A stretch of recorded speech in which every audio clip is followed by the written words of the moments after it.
Assalamualaikum warahmatullahi wabarakatuh. Selamat sejahtera. Terima kasih pada anda semua yang sekali lagi sudi singgah di YouTube channel Bedah Gusti. Betul kata Cicak. Sebuah channel yang akan membedah pelbagai kisah kontroversi dan juga bintang-bintang Gusti kegemaran anda. Minggu ini kita nak bercerita tentang seorang lagi bintang Gusti yang tidak dapat dinafikan kehebatannya dan sehingga ke hari ini masih lagi mencipta impak dan fenomena dalam industri Gusti profesional.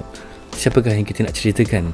Tidak lain dan tidak bukan iaitu AJ Styles. Jom ikut saya, kita membedah kisah AJ Styles.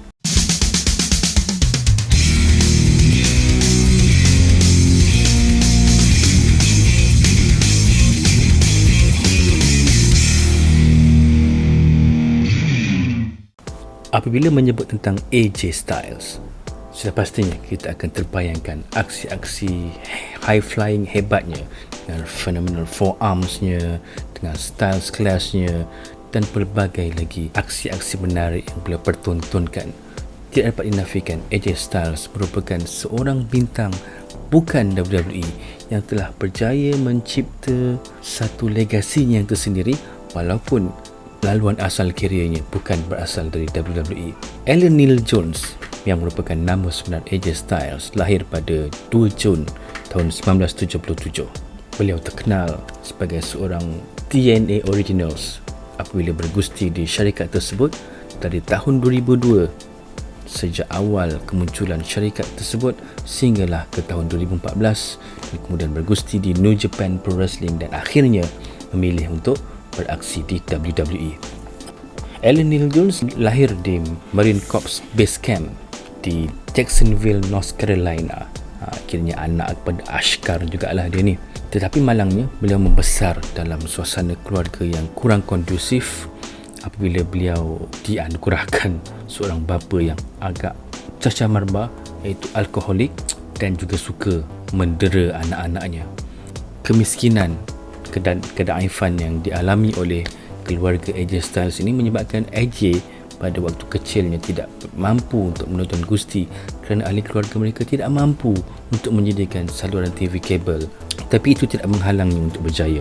Apabila beliau kemudian menyertai Johnson High School di Gainesville, Georgia dan telah pun graduate pada tahun 1996. Kemudian menyertai Anderson University di Anderson, South Carolina di mana beliau mendapat beasiswa dalam gusti dan kemudian memilih untuk mencuba nasib di dalam industri gusti profesional. Oleh kerana melihatkan kawan-kawannya masuk sekolah gusti ini menyebabkan Styles timbul minat untuk belajar ilmu tentang pro wrestling ini dan menyertai syarikat tersebut. Bagi nak menyara kehidupannya waktu itu ketika belajar dan juga nak membayar yuran-yuran untuk latihan gustinya itu, beliau telah pun melakukan pelbagai pekerjaan antaranya seperti memotong rumput di halaman rumah orang dan juga memandu ambulans. Nampak bagaimana ikhtiarnya untuk menjadi seorang yang berjaya. Tak kisah kerja apa pun dan dia dapat menyara kehidupannya. AJ kemudian telah dilatih oleh seorang bekas penggusti ECW bernama Rick Michaels pada tahun 1998 dan membuat kemunculan sulung di Georgia Base National Championship Wrestling NCW bergusti sebagai individu bernama Mr. Olympia. Seorang penggusti bertopeng malangnya tewas kepada Michael Brooks dalam perlawanan sulungnya. Dari tahun 1999 ke tahun 2001 beliau telah bergusti di banyak indie promotion dan pada Disember 1999 NCW ketika itu telah pun bergabung dengan NWA Georgia untuk membentuk NWA Wildside dan di sinilah AJ telah pun rebrand namanya kepada AJ Styles dan telah pun bergusti beberapa kali untuk NWA TNA dan menjadi bekas NWA Georgia Heavyweight Champion dengan menewaskan cikgunya iaitu Rick Michaels pada 22 Disember tahun 2001 di sebuah acara bernama Christmas Chaos. Ketika kerjasama sekejap di antara WCW dan NWA Wildside, maka pihak WCW mula menampakkan minat dengan AJ Styles dan di sinilah beliau telah pun ditawarkan kontrak untuk menyertai WCW pada awal tahun 2001 di mana Styles telah dinamakan semula sebagai A Styles dan bergandengan bersama dengan Paris membentuk sebuah pasukan high flyer bernama A-Red.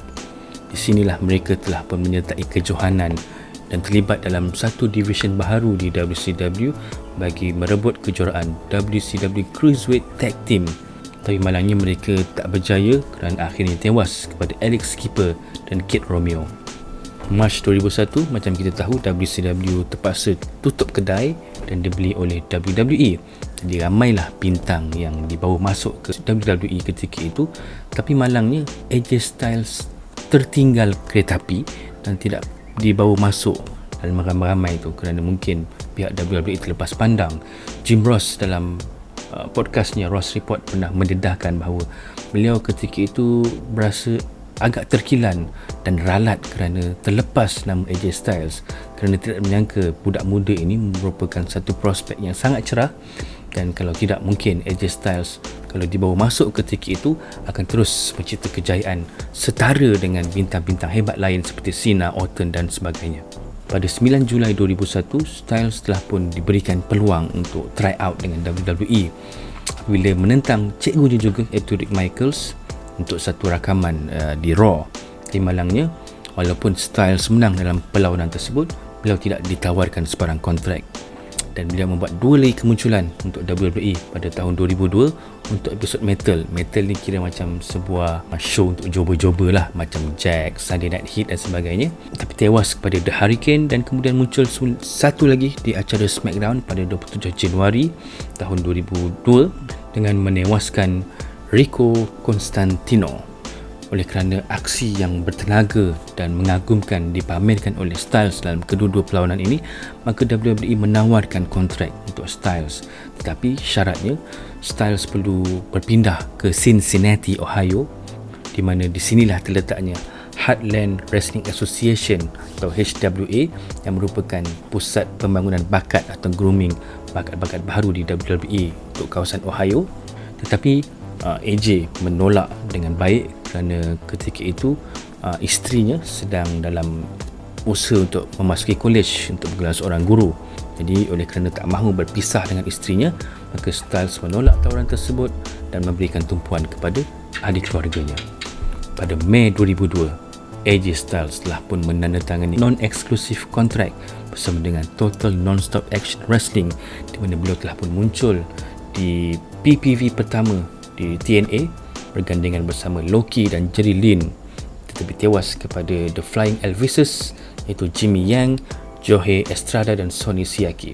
Di TNA inilah Styles menjadi sebagai satu nama yang begitu ikonik dan diletakkan sebagai the face of the company untuk TNA ketika itu, di mana pada tahun-tahun 2005 sehinggalah tahun 2010 menyaksikan TNA begitu hangat dan boleh dikatakan berjaya meletakkan diri mereka sama baris dan hampir-hampir menyamai level WWE ketika itu. Di sinilah AJ Styles mengungguli Division X Division dan juga bergelar juara X Division, juara Tag Team, juara dunia dan macam-macam lagi kejuaraan, sehinggalah Styles memilih untuk berpisah daripada syarikat kelolaan Dixie Carter ini pada 2014. Di mana antara sebab mengapa AJ memilih untuk tidak memperbaharui kontrak dengan TNA adalah ketika itu walaupun beliau telah pun membanting tulang, memerah keringat dan darah selama bertahun-tahun di syarikat tersebut, tetapi kontrak baharu yang ditawarkan itu rupanya berkurang nilai kontraknya sebanyak 60%. Maksudnya bukan kata gaji naik, tapi gaji makin kurang. Maka tidaklah mahu AJ Styles menyambung khidmatnya di situ dan memilih untuk beraksi di tempat lain pula, walaupun TNA lah merupakan tempat beliau menaikkan namanya. Sepanjang berada di TNA, AJ telah memenangi kejuaraan heavyweight dunia TNA sebanyak 3 kali, kejuaraan tag team sebanyak 4 kali, juara Legend Global Television Champion sebanyak 2 kali, juara heavyweight TNA sebanyak 2 kali, juara tag team, juara X Division, Triple Crown Champion sebanyak 5 kali, Grand Slam Champion TNA yang pertama sebanyak 2 kali, dan pada tahun 2010 dinamakan sebagai Pro Wrestling Illustrated penggusti terbaik PWI di tangga pertama, sekaligus menyingkirkan nama-nama lain. Bayangkan seorang bintang bukan WWE muncul sebagai bintang ataupun penggusti terbaik pada tahun 2010. Setelah meninggalkan TNA, beliau muncul beberapa kali di banyak promotion indie juga termasuk di Ring of Honor dan tidak terkecuali di New Japan Pro Wrestling, serta diangkat sebagai pemimpin Bullet Club menggantikan tempat Finn Balor yang ketika itu telah pun berhijrah dan menyertai WWE NXT. Di sinilah AJ bergelar juara heavyweight dunia IWGP sebanyak 2 kali, menjadikan beliau sebagai bintang bukan Jepun yang berjaya bergelar juara di situ selepas Brock Lesnar dan beberapa nama lagi. Bayangkan selama 10 tahun selepas Brock Lesnar memenangi kejuaraan tersebut, barulah AJ Styles pula yang merupakan orang bukan Jepun memenangi kejuaraan berprestige itu.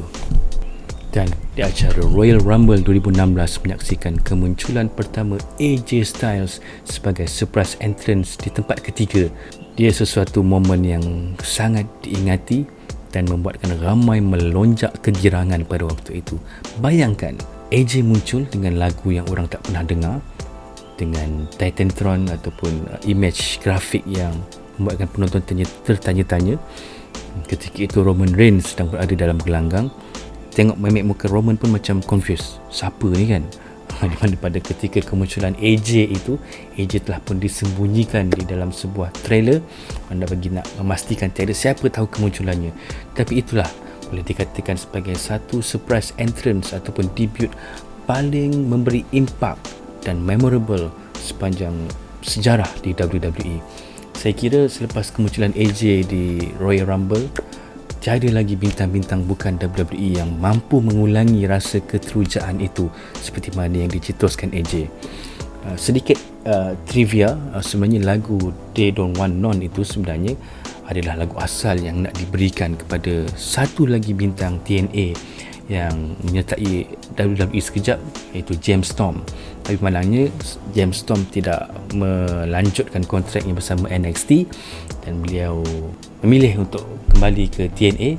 Situlah AJ rasa macam sesuai pula lagu itu dengannya dan menggunakan lagu tema tersebut sebagai entrance theme-nya sehinggalah ke hari ini. Siapa yang tak melompat kegirangan dan keterujaan ketika menyaksikan AJ muncul di Royal Rumble 2016 di WWE. Tidak dapat dinafikan AJ berjaya merobohkan tembok sempadan apabila hanya beberapa bulan telah diangkat sebagai juara WWE dengan menewaskan Dean Ambrose di acara Backlash pada tahun 2016 dan telah bergelar juara WWE sebanyak 2 kali. Tidak cukup dengan itu, beliau juga bergelar juara antara benua, juara US sebanyak 3 kali, juara Tag Team Raw, juara Triple Crown sebanyak 3 kali dan menjadi Grand Slam Champion ke-15. Banyak kejayaan-kejayaan yang telah pun berjaya dicipta oleh AJ dan rasanya Vince McMahon tidak menyesal kerana mengambil AJ bekerja di bawahnya walaupun AJ mencipta nama di luar WWE. Jadi itu dia beberapa cerita perjalanan career AJ Styles yang boleh kita bedah pada kali ini. Dan sekarang kita nak tengok beberapa perkara yang mungkin kita terlepas pandang tentang individu bernama Alan Jones ini. Semasa memilih untuk berkusti mengikut kawan-kawannya menyertai sekolah latihan gusti di bawah latihan Rick Michaels yang merupakan bekas penggusti di ECW, dalam orang ramai itu ada beberapa nama seperti Jimmy Rave, Azrael, Sal Rinauro, Seth Delay, Jason Blackman dan ramai lagi. Tapi AJ lah satu-satunya penggusti yang dilihat paling berjaya dan menonjol pada ketika itu. Kerana yang lain tu rasa-rasanya macam semua tak berapa menjadi ataupun setengah masak, tetapi AJ berjaya menonjolkan dirinya dan menyelahkan bakatnya, menunjukkan beliau memang ada potensi dan bakat di dalam industri gusti profesional. AJ telah berkahwin dengan seorang wanita bernama Wendy yang merupakan seorang cikgu sekolah. Nak diceritakan bahawa AJ ini memang merupakan seorang family man lah, di mana walau apa pun beliau akan mengutamakan ahli keluarganya. Kerana itulah ketika beliau ditawarkan kontrak untuk menyertai WWE pada tahun 2002, beliau menolaknya kerana ingin memberikan tumpuan kepada keluarganya dan isterinya yang ketika itu sedang ingin menumpukan perhatian kepada pelajaran. Dan AJ mempunyai 3 orang anak, di mana anaknya pertama bernama AJ Covell Jones, lahir pada tahun 2005, kemudian AB Jones pada tahun 2007, kemudian anak ketiganya LB Jones pada tahun 2009. Dah ada 3 orang anak lelaki, beliau dapat seorang lagi anak perempuan bernama Annie Jones yang lahir pada tahun 2014. dan kena sayangnya AJ kepada anak-anaknya ini sampai beliau sanggup mengabadikan nama dan tarikh lahir anak-anaknya di badannya. Kita tengok kat bahagian tepi tu kan, itu semua nama-nama anak AJ Styles bersama isterinya. Seperti saya katakan tadi, AJ pernah dinamakan sebagai Pro Wrestling Illustrated Top 500 Wrestler of the Year di tempat pertama pada tahun 2010. Sesuatu yang sangat di luar jangkaan kerana pada ketika itu biasanya di tempat pertama akan diungguli oleh mereka-mereka yang bergusti di Jepun ataupun di WWE. Tapi pada tahun itu berbeza. Walaupun AJ bergusti di TNA, tetapi beliau berjaya menyingkirkan nama-nama lain yang hebat seperti John Cena, CM Punk, Orton, Jericho, Batista, Undertaker, Nakamura dan Kurt Angle yang juga berada di 10 tangga teratas pada tahun tersebut. Dan AJ Styles mengulangi pencapaian tersebut pada tahun 2018 walaupun tak setara macam yang pada tahun 2010 itu. Tapi pada tahun 2018 beliau berada di tempat kedua, 2019 di tempat ketiga dan di tempat ke-10 pada tahun 2020. Di samping bergusti, Styles juga mempunyai hobi, iaitu menjadi seorang gamer, di mana dikatakan beliau mempunyai Nintendo 64 dan juga gemar bermain video game Raw vs SmackDown yang lama dulu, dan telah memilih untuk bermain dalam banyak platform seperti PS4, Xbox One dan juga Windows platform. Even beliau ada satu set mobile konsol yang beliau akan bawa setiap kali travel ke mana-mana dalam sesi jelajah WWE. Dan kerana itu AJ sering ditampilkan di beberapa rancangan up down kelolaan Xavier Woods. Tapi AJ ni merupakan orang Xbox, dia kurang sikit PS4 ni. Jadi masa kalah dengan Xavier Woods dalam game apa entah dulu, beliau macam tak puas hati lah kerana kalah. Kerana beliau kata beliau dah biasa dengan controller Xbox, tapi bila main PS4 kan lain kan dia punya controller. Jadi itu dijadikan alasan oleh AJ kerana tewas kepada Austin Creed ataupun Xavier Woods pada ketika itu. Tapi pokoknya AJ Styles merupakan seorang gamer tegar. AJ telah berjaya meruntuhkan tembok sempadan sebagai seorang bintang yang mencipta nama di luar WWE, tapi apabila masuk saja ke WWE hanya mengambil masa beberapa bulan, beliau telah pun diangkat sebagai juara WWE, di mana kejuaraannya yang kedua, beliau telah memegang kejuaraan tertinggi WWE itu selama 371 hari, menjadikan beliau sebagai the 10 longest WWE champion dalam sejarah, menyamai rekod yang dipegang oleh legenda mendiang Randy Macho Man Savage. Susah nak tengok bintang-bintang bukan WWE diangkat menjadi juara, di mana AJ berjaya mengubah stigma dan juga perspektif Vince McMahon, dan ternyata ia adalah satu langkah yang sangat bijak dan sangat betul, di mana AJ bukanlah seorang bintang yang calang-calang, berjaya membuktikan bahawa beliau walaupun bukan berasal dan dicipta oleh Vince McMahon, tetapi mampu untuk meletakkan namanya sebaris dengan bintang-bintang yang dilahirkan Vince seperti Cena, Orton dan sebagainya. Kalau dikatakan AJ dan Cena itu setara sebenarnya, cuma laluan itu berbeza. Cena muncul 2002, AJ pun mula mencipta nama pada tahun 2002. Cuma laluan mereka berbeza, Cena di WWE dan AJ pula di TNA. Jadi apabila mereka dipertemukan semula di pentas WWE, ia merupakan sesuatu yang sangat diidam-idamkan dan didambakan oleh para peminat, di mana dalam promo-promonya ketika bertelingkah dengan Cena pun, AJ sering membangkitkan tentang career path mereka yang berbeza itu, di mana AJ mengatakan kalau aku masuk WWE pada tahun 2002 dulu, mungkin aku lebih hebat daripada kau Cena. Jadi kita tidak dapat nafikan lah apa yang diperkatakan oleh AJ itu. Tapi itulah, AJ membuktikan bahawa dirinya sebenarnya lebih baik lagi kerana beliau telah bergusti di banyak tempat berbanding Cena. Cena hanya di WWE, tapi AJ telah bergusti di TNA, di Jepun, di Ring of Honor, di macam-macam lagi promotion gusti, termasuk di Mexico. Jadi pengalaman AJ sebenarnya lebih banyak berbanding Cena yang hanya mencurahkan bakti di WWE. Pada tahun 2010, TNA telah pun menerima ataupun melantik Hulk Hogan dan Eric Bischoff sebagai pengendali promotion mereka dalam usaha untuk nak menyingkirkan ataupun nak compete dengan WWE. Di situlah mereka mula membangkitkan semula perang malam Isnin, Monday Night War. antara Raw dan juga Impact ketika itu. Tapi malangnya cubaan tersebut tidak berjaya, di mana Hogan dan Bischoff telah melakukan banyak perubahan. Yang paling radikal sekali adalah menukar gelanggang 6 segi kepada 4 segi gelanggang asal. Tapi sebenarnya langkah itu tidak dipersetujui oleh AJ Styles kerana AJ merasakan bahawa gelanggang 6 segi itu adalah identiti untuk TNA, di mana di situlah mereka dapat membezakan image ataupun identiti mereka dengan WWE. Tapi malangnya Hogan dan Bischoff telah berusaha untuk menukar TNA menjadi WCW 2.0, dan dari situlah ianya terus dikekalkan sehingga hari ini, dan gelanggang 6 segi hanya digunakan di AAA promotion di Mexico. Tapi betul lah kata AJ, TNA itu seronok ditonton kerana gelanggang 6 segi itu. Tiadanya gelanggang itu maka hilanglah identiti TNA, dan betul lah apa yang dilakukan oleh AJ Styles itu.